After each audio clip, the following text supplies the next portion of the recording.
captured. The manhunt for a cop killer ends in arrest. The suspect is in custody. Gustavo Perez Arriaga, 33 years old.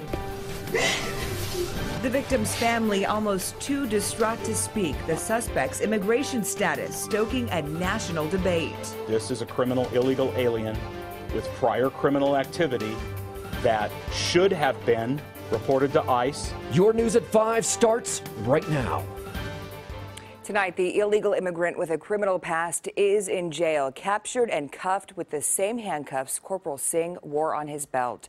Good evening, and thank you for joining us. I'm Angela Greenwood. And I'm Curtis Ming. Here's what we know. The suspect's name, Gustavo Perez Arriaga, and tonight we are learning his brother and a coworker are also in custody, accused of lying to investigators. They also say Arriaga is a gang member, arrested in the United States before, and should not have been on the streets at all. CBS 13's Rachel Wolf live at Stanislaus County with the latest. Rachel. Well, the sheriff didn't really speak a lot about where he was actually taken into custody or who he was with, but what he did speak about was actually how Singh's murder never should have happened. I'd like to thank you from the bottom of my heart to make this happen. Reggie Singh was sobbing as he took the podium to thank the community and law enforcement for tracking down Gustavo Perez Arriaga, the man accused of shooting and killing his older brother, Corporal Singh. Officer Singh sacrificed everything. He paid the ultimate price, trying to protect and serve the people of Newman. Corporal Singh had immigrated from the Fijian Islands and was living the American dream working as a canine police officer.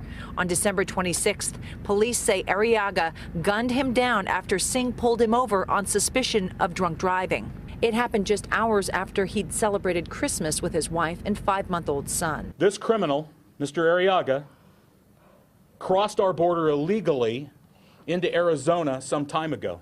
Sheriff Adam Christianson said Arriaga was in the country illegally and wanted on several warrants related to 2 DUI arrests. He also had a self-described gang affiliation. There's plenty of photographic evidence on and in social media, Facebook, and other platforms that clearly shows him self-promoting himself. Arriaga was taken into custody in Bakersfield at a house earlier today.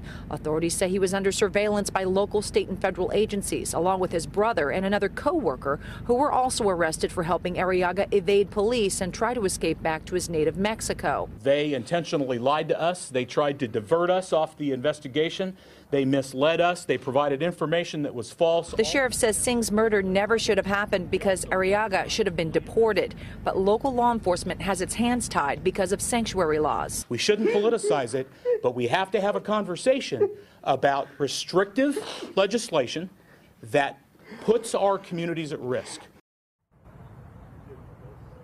His brother visibly distraught. There wasn't a dry eye in the room. It was really a sad day. But again, some sort of closure. Now we are hearing that he is going to face murder charges, murder of a peace officer. He is being interviewed right now as we speak. The sheriff promised that he would have a relentless search for the suspect. He delivered on that, and they said that they will prosecute him to the fullest extent of the law. There will be a vigil tonight in the plaza, the downtown plaza in the city of Newman, for people to remember Corporal Singh.